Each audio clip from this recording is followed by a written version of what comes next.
everybody, Panzer King back here in the Lion's Den, bringing you Operation Winter Solace 12.1, Germany's turn, in the new year of 1942.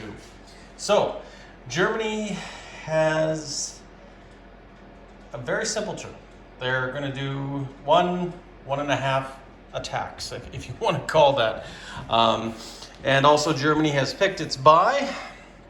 We'll get to that in a second, and it's picked its technology roles. So, what is Germany going to do this turn? It's a fairly simple turn for Germany. Thankfully, Germany has a lot of enemies under control, or not so many new enemies. But we are going after the great country of Estonia, and we are moving in there with one artillery from Latvia. We're going to bring an air transport and one airborne from Warsaw. And we're going to bring a fighter from Western Germany, as well as a medium bomber from Western Germany. So we're bringing in 4 units in total against his 1. Hopefully we're successful. On top of that, we're going to do some carpet bombing in England. Now, the reason why we're doing carpet bombing in England is because those damn British carpet bombed us in Greece. So you know what? An eye for an eye. Maybe we can take 1 unit off of them like they took a unit off of us. We'll see. And also just to let the British know that we're still there, but we got our eye on you as well. We have our U-boats here in the Atlantic, which will be moving south. They're going to be going to Sea Zone 30. And of course, we have various non-combat moves. What Germany is planning on buying this turn, and I know General Hand Grenade's going to love this. It's a lot of militia, actually, but they're all one militia in certain areas. There's reasons why for that. We'll get to that in a bit. And we're going to be building 2 Panzer IVs and 2 mechanized, and we're going to be placing them on the Eastern Front. Aha! We're going to build another fighter for Germany's Luftwaffe, and we're also going to build 4 infantry, and we're going to complete the Bismarck, or the Scharnhorst, or however you want to classify the battleships. But this is definitely going to be completed this turn. And you've been waiting for it. We're going to roll for Argentina this turn and see what happens. Now, if we get this roll, I'm under the assumption the Americans don't join or don't go to wartime income, but they have the choice to attack Argentina in the south there, regarding the Monroe Doctrine. So, and hopefully I'm not wrong on that, but if I am, well, you know what? That's the way it is. And we have a Vichy roll as well. So we really want 2 or less, and we'll probably roll that at the end of the turn. But for now, let's get into our tech rolls. Just do a brief hover there. We're going after advanced mechanized, heavy armor, jet fighters. I think that's heavy bombers, I believe. Yes. And advanced submarines and strategic rockets. Why? Because it's 1 step away and we might as well complete it. In some rare occurrence, it may become useful, but doubtful. So here are the dice. We'll just take the tray over here and we'll put them down here off Banffin Island, and we will roll. Okay, so possibles are this would be considered a 9, and this 11 here. So looks like we might have 4 out of 6, but we'll have to see which ones. So for heavy armor, we need an 8, and we just got it by the hair of our chinny chin chin. Strategic rockets, we needed a 9, we have a 12. Advanced submarines, we needed 8, we got a 9. So finally, advanced submarines. And we have moved along with heavy bombers too as well. So that's not too bad right there. We got those 3. So the only 2 we didn't get obviously is advanced mechanized and jet aircraft, sadly. But that's okay. We will move heavy armor up on the board. We will also move our heavy bombers up on the board. Strategic rockets is completed, and advanced submarines is also completed. So very good for Germany. Finally, we got some techs. We've completed 6 ticks. It's not going to change your buy, however. We're just going to keep on going. It doesn't really make a difference. I wasn't really expecting a lot of progress, but you know what? I will take that over Italy's rolls for sure. So now we're going to get into combat sequence. We have the dice rolled and set here. There's no modifiers with Estonia. None whatsoever, none that I can see, and looks pretty flat to me. And the carpet bombing as well. So let's roll the carpet bombing and get that over with and see if we inflict any damage in the British Midlands. Now, this is where I always hate doing this because this is a hit and it's kind of cocked and it probably could have ended that way. And this is where I'll probably consider this a hit. If for some reason it's like this, stuck in a corner, you know, with the 3 parts, you know, it's a tough one to call. But I find cocked dice, it doesn't even matter if it's a flat one, it always happens. So I think, to be fair, I think we'll consider that one a hit. And like I say, if Fortress Jinx has a problem with it, he can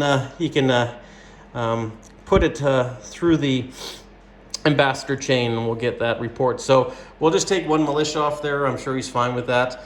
And you know, basically, I think he took 1 infantry off me, so he's still ahead of the game. So that is that.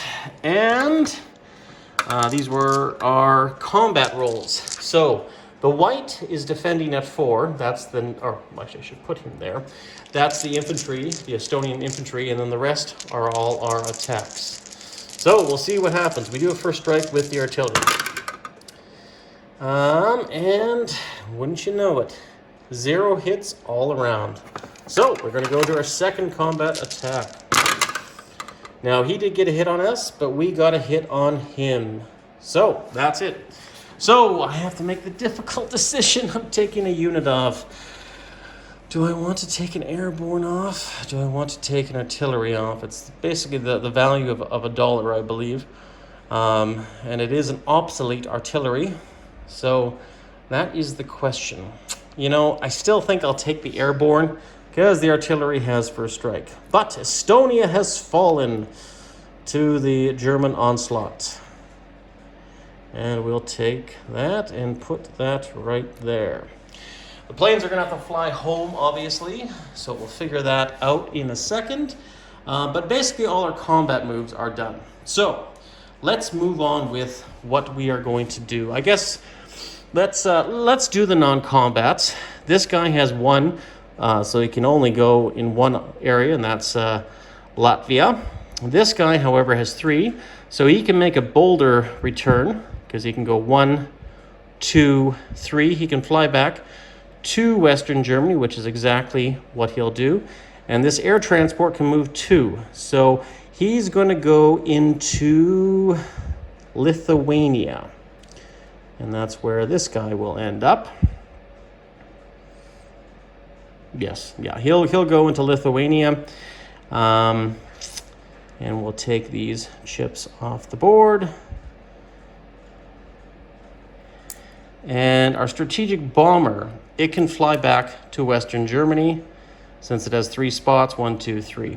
So that is where it'll go. It'll go into Western Germany. So that's pretty much done for that. Now we got to do some, well, actually, I think what we'll do, we got to do rail movements and non-combat movements. These U-boats, U325 and U828, are going to go and join up with these little coastal subs in Sea Zone 30. So we'll see what happens. Now, officially, I believe the Americans could attack them, but I think they're out of range this turn. So we'll see what happens because they can't really hunt me because they don't have any aircraft nearby. And that major fleet there, I believe, is still down in the Caribbean. So that is that right as it sits. And what we'll do here is we'll just do a wide zoom out and just give you a general overview. So what I'm going to do here is I'm going to do some movements. Now you may be wondering why I didn't attack Greece. Well, there's a reason for that. I didn't attack Greece because on good authority from the British ambassador that the British are going to be leaving that zone. We'll see if they do. I don't trust the British as far as I can throw them. If they do, if they honor their agreement, then that will be it. If not, there will be hell to play, and Britain will see a new, and I'm talking about London, will see a new reign of havoc from the skies. But we'll see what happens in next turn, right? Anyways, so for right now, though, our non-combat movements is there are 4 infantry divisions in Yugoslavia. We are going to literally walk in right into Macedonia with those 4 units, beefing up our units with Manstein's forces. We're also going to take this tactical bomber and this fighter and fly them into Macedonia as well. On top of that, we are also going to fly these 2 fighters from Paris. One, because they can go 5, so they can go 1, 2, 3, 4, 5, as well, and land into, actually no, sorry, they're actually going to be landing in Romania. And you might be wondering why. Because there's an air base there and we can scramble into that adjacent zone if they decide to attack Yugoslavia. These medium bombers right here, these 2 Heinkels, are going to be flying back into Bavaria. It's a southern airstrip and gives us a few more options for range if we decide to attack anywhere else, especially if we need to rebound and defend Yugoslavia and Macedonia. So that is that case. We're also going to bring in another fighter from Belgium, and 1, 2, 3, 4, 5. It also has an air base there, and we're going to fly that into Romania in case we need to scramble into that zone. We're now going to rail, though, 4 more units down there. And where are we going to take them? We have a max rail capacity.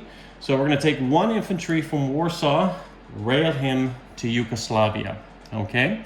We're going to take 1 infantry from Berlin, and we're going to rail him down into Yugoslavia.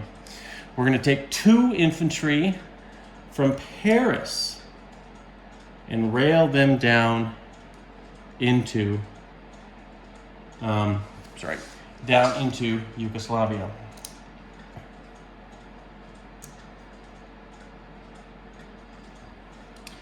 And we'll just put that there. It does weaken Paris, but right now I don't think Paris is to be threatened too much as it is, but we're not done yet, obviously, right? So, that being said, we have completed our max rail movements, and that's pretty much all we can do there. Now, these Marines, I can't remember if they are in the Netherlands or not, but these Marines are going to be in the Netherlands to verify that. So there are 4 Marines in the Netherlands. I can't remember if I moved them to Western Germany, but if not, they're moving into the Netherlands. Now, these 4 Panzer divisions are going to go into Picardy. And they're going to stay there idly by in case Paris is threatened for whatever reason, somehow, some way. So they will be in Picardy with that coastal gun and that other militia. And that coastal gun is there. Now, people would like to say that that could be it. However, we're not done yet. We've completed our rail movements, our max units. We're going to take our tank destroyer into Yugoslavia as well and fortify that zone as to begin with. And I think we're good. I'm going to double check non-combat movements in a bit here.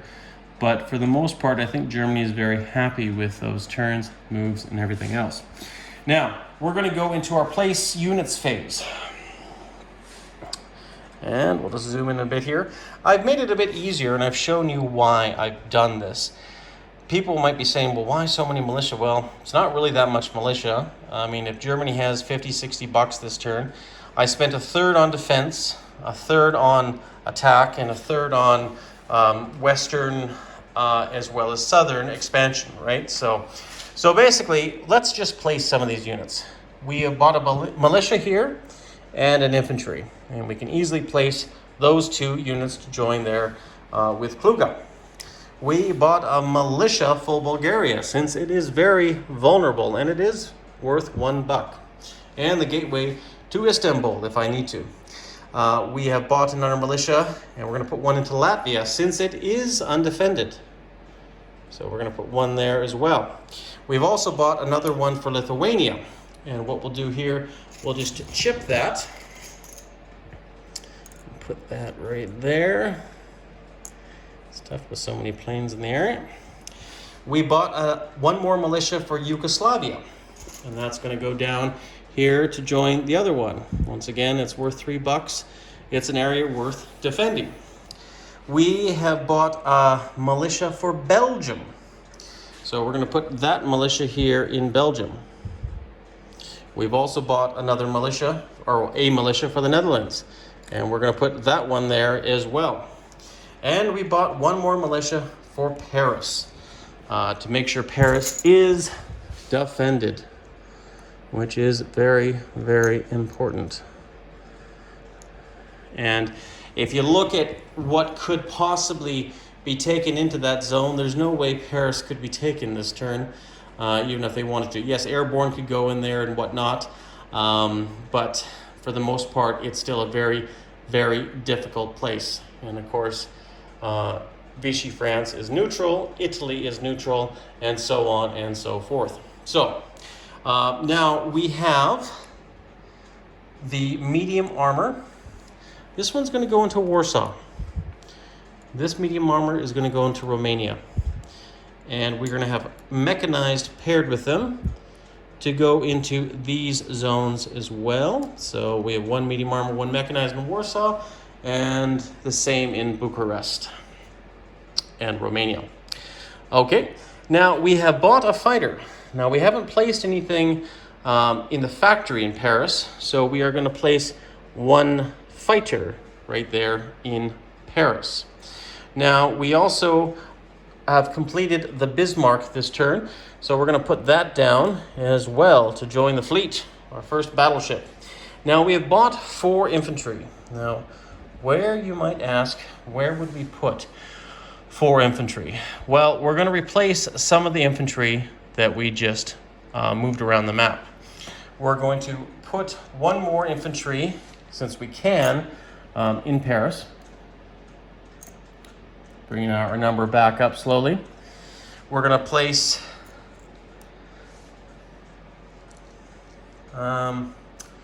and we're going to place the remaining 3 infantry. We're going to put them into Bavaria.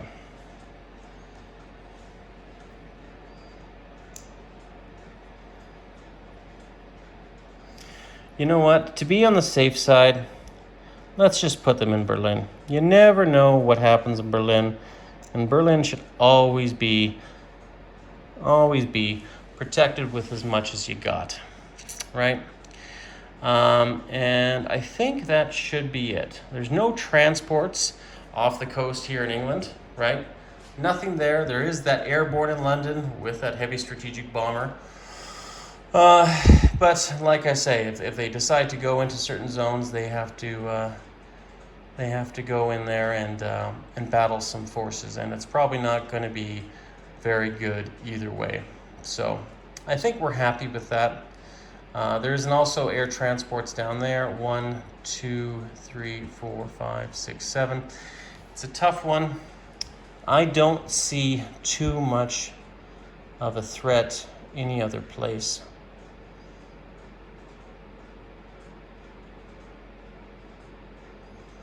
You know what? I think what we'll do here, just to be on the safe side, we're going to move these medium bombers, since they have the range, into Berlin as well. And, yeah, we'll leave it as is. And if the British decide to do an attack on the German Empire, well, like I say, there could be a lot of hell to pay. So I think that's it, guys. 20 minutes in, we're good, but we're not done fully yet. We still got to collect our income. We haven't gone up any value this turn, but there's 2 other things we got to do. We got to roll our Vichy roll, and we got to roll for Argentina. And Argentina, I want to do last. just for fun. I got to do it last. And Vichy, oh, so close, but no cigar. So, just as a reminder though, we do get $1 for Vichy. We got $53 this turn.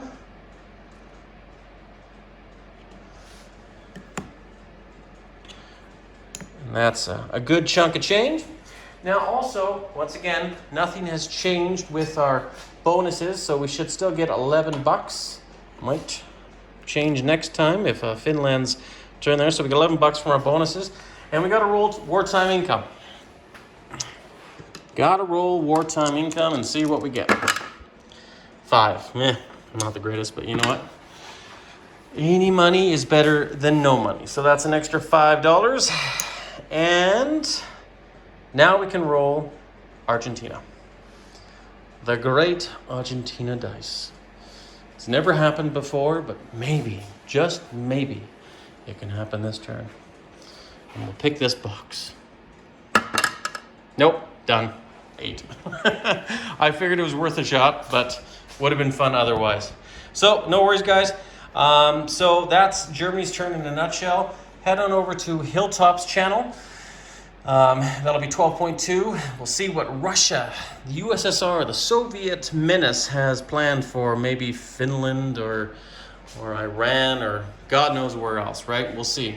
But I'm just going to take a quick look and see if I'm happy with everything here. I should be. But I'll let you guys go, and you guys all stay classy. And I'll see you for Japan's turn, 12.3, later on.